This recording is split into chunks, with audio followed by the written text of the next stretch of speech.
This is the Haulin Assets podcast, where we show you how to start and run your own trucking company. Ever wanted to go out on your own? Follow Chris as he goes through the highs and lows of running on his own authority.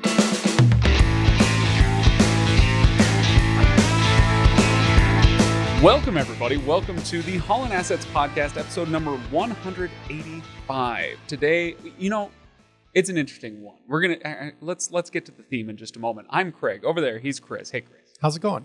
Yeah, not bad. Not bad. We just finished up a long holiday weekend, so excited to get back to it, as they say, back out on the road, as you might say. It is, and you're like super efficient today. Like I literally sat down and we're recording. Like, whoa, what's going on here? Well, I've got a deadline. You are a busy and important man, Chris. Busy, I'm not sure about important. Well, me neither, but I thought it sounded nice. My wife and kids make sure I know that's not the case. So, Chris, for today's episode, we often do, tales from the road and then the topic, right? But I kind of feel like today's topic is, there's been some stuff going on out there, and you wanted to talk about some of that, right? Yeah. So today's like kind of a Tales from the Road episode.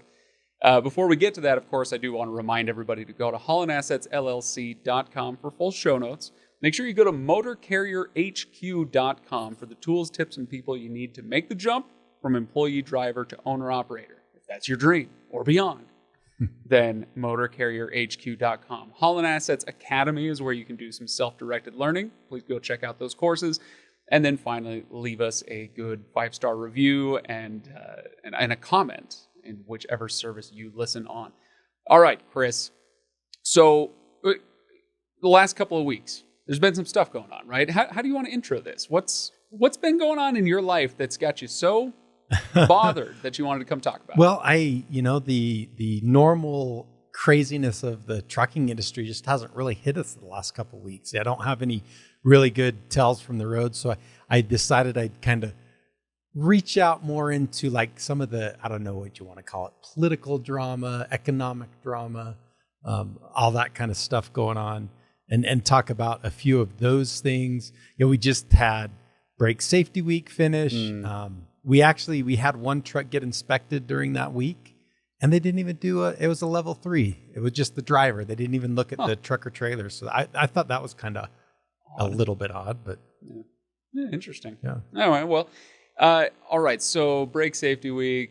I hope everybody, if you celebrate, I hope you celebrated well. Yeah. All right. So, Chris, main topic today. We want to talk about electric trucks. We talk about driverless trucks. We want to talk about language barriers and language requirements. There's all sorts of. It's kind of a scattershot episode. Where do you want to start? Do you want to start with electric trucks? Let's start with that's a great thing to start with. Okay. So, what? Basically, mechanics, traditional auto mechanics, are out of business, right? They're just done. There's no more need. Everything's going to change. No, not really. It's kind of interesting because I saw my first electric truck on the road almost exactly a year ago. It was September last year. And I was out in the Reno, Nevada area where the Tesla Gigafactory for their batteries and everything is. And I saw one of their semi trucks driving down the road. But then just a week or so ago, I was driving through Salt Lake, not too far from the Motor Carrier HQ office, and there was a garbage truck charging at a high-powered charging station. And I'm like, what in the... I didn't even know that existed. And I'm like, what in the world is going on there? And sure enough, they've got this big vehicle wrap on it, talking all about electric. And, I thought, that's kind of interesting. There's another topic we're going to get into, the driverless cars idea, or driverless trucks in this case. And this one feels a little different because if I'm driving truck, I don't immediately think, electric's coming along, it's going to ruin my career. I just have to learn a new style of trucking, right? Yeah. Right. It's still, what about this feels interesting, unknown, mysterious, scary? It just because it's a big, huge change. Like it's different than anything else. I think I've mentioned it a few times in the podcast, but I drive a Tesla Model 3. I've had this vehicle for 7 years, so I'm not like a huge car guy like a lot of people may think, But I got really fascinated in Tesla, 10 or so years ago. When they were first kind of start, because they were doing something so revolutionary that was really kind of shattering the car industry, and just kind of flipping it on its head. And Tesla really advanced the electric car technology probably 10 plus years faster than it would have been otherwise. And so the thing that attracted me to it was not the cars as much as it was really the business and what they were doing, how they were changing things, and really truly revolutionary. And I decided to get one, and I love my electric car. I think in a lot of ways it's an awesome vehicle, but it has one downfall, that for a commuter car like what I need doesn't cause me problems, but it would be a huge problem with semi-trucks. And that's just running out of gas, so to speak, right? Something like that, yeah. Running out of energy. There you go. Let's call it. Yeah, if that happens to you, where was it? Ogallala, Missouri? Was that what it was? Nebraska. Yeah. Ogallala, Nebraska. You're up a creek. You're up a creek. Yeah. So yeah, I get what you're saying. And you can't put a reserve tank. Or, if I've got a RAV4 in the driveway, I can't put a little extra gas can on the back of it. Go get a gas can, right, and fill it up and be on your way. Like it would cause you big problems, but that range is an issue. I've done a little bit of research, and from what I can kind of find, Tesla claims there's several manufacturers at this point, I would kind of almost call them still kind of really concept vehicles, but are building on a very small scale electric semis. Tesla being one of them. And Tesla touts the longest range of all the ones that I could find, and their rated range is 500 miles. Now, me driving a Tesla, it's got a rated range. Sure. And I would say that most of the time, my actual real world driving conditions, I do not get the mileage that Tesla says I can get. No, absolutely not. With that being said, it's not like it's crazy far off, but it is off. And so I would be skeptical that under normal driving conditions, you're going to get 500 miles out of a Tesla Semi. I've never driven one. I don't know that for sure, but that would be my guess. So with that being said, 500 miles range seems like a lot. But it's really not. Unless you're going over the road. Yeah, if you're going over the road, if you're local, yeah, that's probably right now the application. Like a garbage truck. They're not driving that many miles.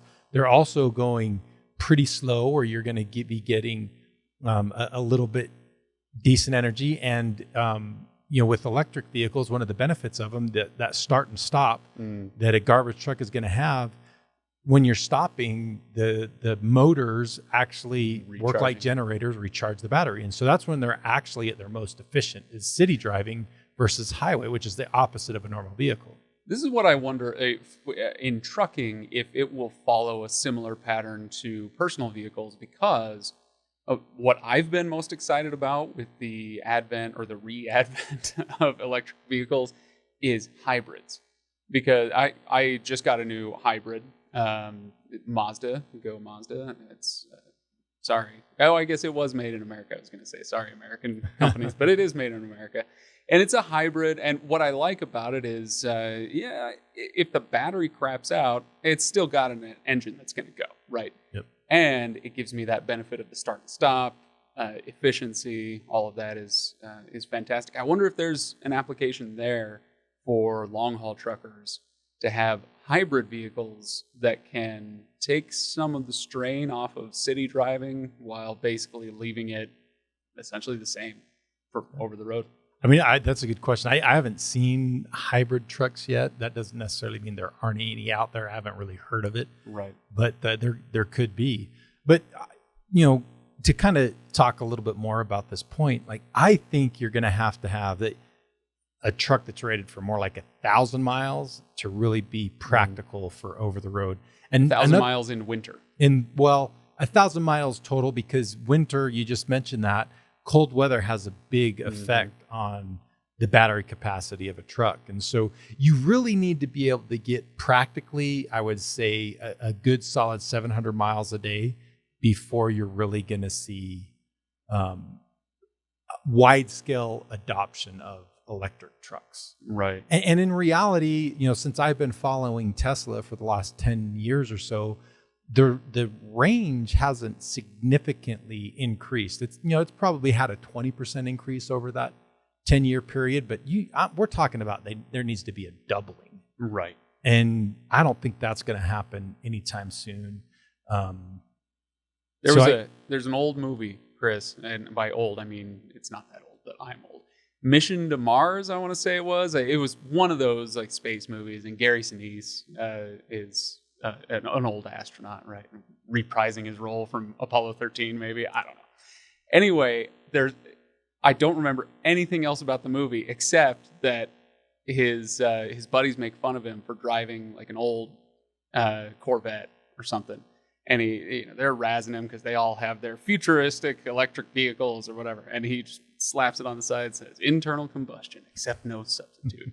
And I've always remembered that line. And for now, I think it's interesting to look into the future. But if you're asking me, it's, hey, internal combustion, except no substitute. I'm not sure that we're there yet, electric truck-wise. No, and I think it's going to be a while. Honestly, you've got to be able to get that 700 miles in winter conditions before I think you're going to really have, you're going to see, like I said, wide-scale adoption. Plus, the whole energy grid, you start putting a significant number of semis that consume so much energy, that's going to have a big impact on the electric grid. Right. So there's a lot of things that need to happen before you're going to be able to see trucks on any kind of significant scale, especially over the road, become electric. Yep. Okay. Well, Chris, your Tesla, your personal vehicle, also has a different mode. Okay, and that's driverless mode. How often do you use it? 90% of the time I'm driving. Really? Yeah. Wait. So you're not driving? Not really. I'm paying attention, but I'm not driving. Sure. Yeah, he says. He says with a wink. You have to. It gets mad at you. It's got a rear-facing camera, and so it can see when your eyes. Yeah, it's tracking your eyes. It can see if you're looking at a phone or anything, and it'll actually put you in timeout if you break the rules too much. Interesting. Okay. Well, that's creepy. Yeah, it is a little creepy. Big Brother's watching. Yeah, exactly. All right. Well, we wanted to talk about this because I think this is possibly a bigger disruption sooner. To drivers, absolutely. Yeah. Yep. I mean, the companies will, at the company level, electric vehicles will make a huge impact when that happens, if it happens. But yeah, driver level, self-driving stuff. It could have a big, huge impact on drivers. So yeah, where are we at with that? I think it's the same kind of thing. Bottom line up front, I think this is still years and years down the road. With that being said, I think it's going to happen. When, that's a lot harder to say. I look at like when I've had my Tesla for 7 years, that Model 3, and I've had full self-driving the whole time. When I first got it, it was super rudimentary. Like it could do okay on the freeway when you weren't in a construction zone, or there wasn't some other weird kind of anomaly. And over time, it has gotten better. And for the first really 6 years, I kind of compare it to a teenage driver. You're riding along with a teenage driver. If you've ever done that before, you're kind of always scared. You're kind of apologizing to the other vehicles all around you as your teenagers, your like cutting them off sticker. and being rude unintentionally. But they're just a teenage driver is a teenage driver, and that's really what the Tesla felt like for the longest time. And it's steadily gotten better. And really in the last year, it has gotten really good. Like typically I will leave my house, put it in self-driving mode, and I won't touch it again until I'm ready to pull in at work. Right. Now, so it sounds like leaps and bounds as opposed to the battery technology you're talking about, right? So maybe we could see better use cases or better uses for this, or more daily uses for this in the near future. Except for one thing, Chris. One word will keep this from widespread implementation until the last possible minute?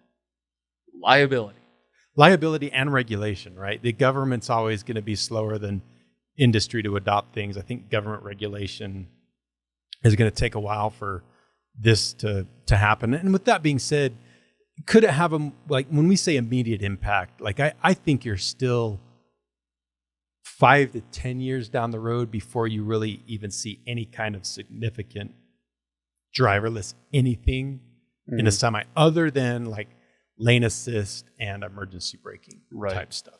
Like an actual, the truck driving itself essentially down the road. I think it's going to be a while before that happens.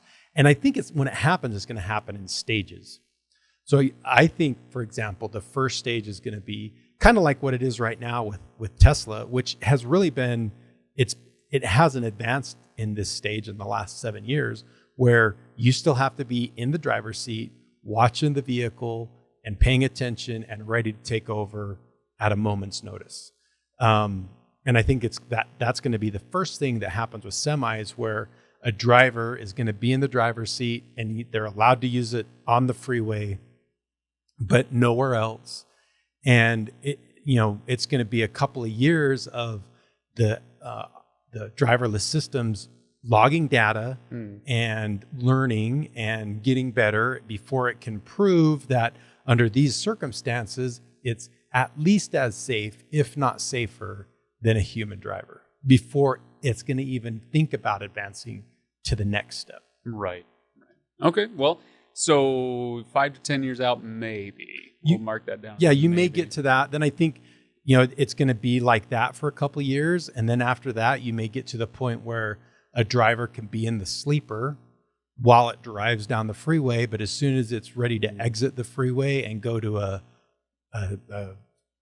travel stop or a delivery location or a shipper or anything like that, the driver is going to have to get back in the seat and take over while the truck is off of the freeway. And it's going to be like that for a few years as the system gets is able to prove that it can operate safely before anything advances to the next step, like city streets and back into a dock. And I was just going to say, if I see an implementation that makes even more sense, it might be backing into the dock. Yeah. With personal cars being able to do you just push the button and it parallel parks for you, like that sort of thing, where when you're at slow speeds in a contained area where a computer is going to make the calculations a lot better than a human does, I see that as the first application rather than freeway driving. But it could very well be. But then you think about it, in order for that to happen, you're going to have cameras and sensors on all the trailers. Yep. Every corner of every trailer. And so you're going to have a lot of new equipment added to vehicles to make that happen. And again, I think it's going to be a while before that happens. And really, to make all this happen again, it's not going to happen overnight, because you've got to replace the entire fleet of vehicles out on the roadway, right? And that can't, the manufacturers can only build so many trucks a year. It's going to take, I would say, at least somewhere between 5 and 10 years to kind of cycle through that entire fleet. And once autonomous vehicles can go on the road, before you're seeing most of the trucks on the road being autonomous. So I think you're 10 to 20 years out before, you start seeing a significant number of drivers losing jobs. But you give the timeline, but even that kind of lengthy timeline can bring up the question, like, what the heck am I doing in this industry, right? If I'm 25, right, I'm fresh out of high school and I want to drive truck or whatever. I'm looking at AI, driverless trucks, and electric vehicles, and going, geez, am I getting into an industry where I'm screwed in 20 years? What do you think? That's a really good question. And so here's kind of my thought on that. If you're 20, 25, just getting into it now, I think there's a really good chance this is going to affect you at some point. If you're more my age, you're mid to late 40s, I don't think you have too much to worry about. And reality is that if you look at the age demographic of the trucking industry compared to other industries out there, truck drivers are a older, more mature bunch. I don't know, I can't remember exactly what the average age is, but I think it's in or very near 50. Oh, really? Yeah. So it's a pretty, an older working demographic. And so those folks, I don't think they're going to have as big of an issue because, again, not all these trucks are going to come off the road. There's still going to need to be drivers. And I think, most of those folks are going to be retired before this really starts to significantly impact the number of drivers that are on the road. And if we're 10 to 20 years out from driverless semis being on the road in a significant way, we're another 10 to 20 years past that before they can go essentially unsupervised, right? So if you're thinking about getting into trucking as a career, prognostication is maybe not a human strong suit, but I'll give it my best shot. You're going to be okay because somebody's got to babysit the robot, especially for the first few generations that these things are working. So, and that's where there's not very many younger people entering the trucking industry as it is, but those who do are typically more tech savvy than our 50 or 60 year olds out there. And so that may be a very good career path for them because they will be able to be, like you said, the folks that kind of manage and supervise the robots. Right. All right. Well, anything else you want to say about this other than gird your loins, everybody? That's a good way to put it. Gird your loins, but slowly. Yeah. It's fine. It's fine for now. All right. So, Chris, you mentioned to me that there was a recent crash in Florida that you wanted to talk about. Why don't you give me the rundown on what happened, and then we can. So there was a crash in Florida where I don't know exactly what happened, and I don't know why this driver decided to do this, but a semi-truck driver decided to do a U-turn on a Florida highway, and a minivan ended up running into the side of the trailer in the middle of the U-turn, killed 3 people. Jeez. And the driver happened to be a undocumented immigrant, and most of the news reports are showing that there was a language barrier between him and the officers on the road. So it's more so than ever bringing to light, Trump earlier this year signed a English proficiency mandate requiring CDL drivers to have a certain level of English proficiency. So it was already a bit of a topic. And then when this accident happened, it's just made it more of a very electric topic. I was going to say, careful, Chris, careful. No, no matter how hot button the issue might be, that doesn't make it not real, right? No. It is a real issue. So, yeah, where do you come down on this? What do you want to talk about with it? I see 2 issues with it. I think, that the English proficiency advocates have a very valid point with this for a couple of reasons. First, you've as a commercial driver, especially, you're driving something that's significantly more dangerous than your regular passenger car. And so you need to be able to understand the road signs. You need to be able to navigate. You need to be able to interact with DOT inspectors, with law enforcement, with other motorists that are on the road. You need to be able to communicate with them. You don't have to be able to speak English perfectly, but you need to be able to have a certain level of proficiency that you can interact. A proficiency exam, not a fluency exam, right? And that's important. I think this accident demonstrates that. And if you've ever traveled much in underdeveloped countries, this is the second thing that I think's a bit of an issue with, people that don't have English proficiency. Most of the time, they're also coming from an underdeveloped country where the travel norms, driving norms are completely different than what they are in the U.S. Like if you've ever driven in one of those countries, which I have a decent amount, it's a whole different set of road rules and norms. And doing something like that, a U-turn in a situation like that is much more normal. Yeah. It's not normal. People aren't expecting it. People probably aren't paying as much attention as you would. Like if you drive in some of those countries, and you've got to be paying attention 100% of the time to everything's going on around you because people are nosing in and out of traffic and swerving in and out. Like the norms are way different. And so this, person is probably used to a completely different set of norms. Complicate that by they don't speak English as well as you and I do, and it can create a recipe for disaster. And I think that's kind of what this English mandate, to a certain extent, is trying to combat that. Yeah.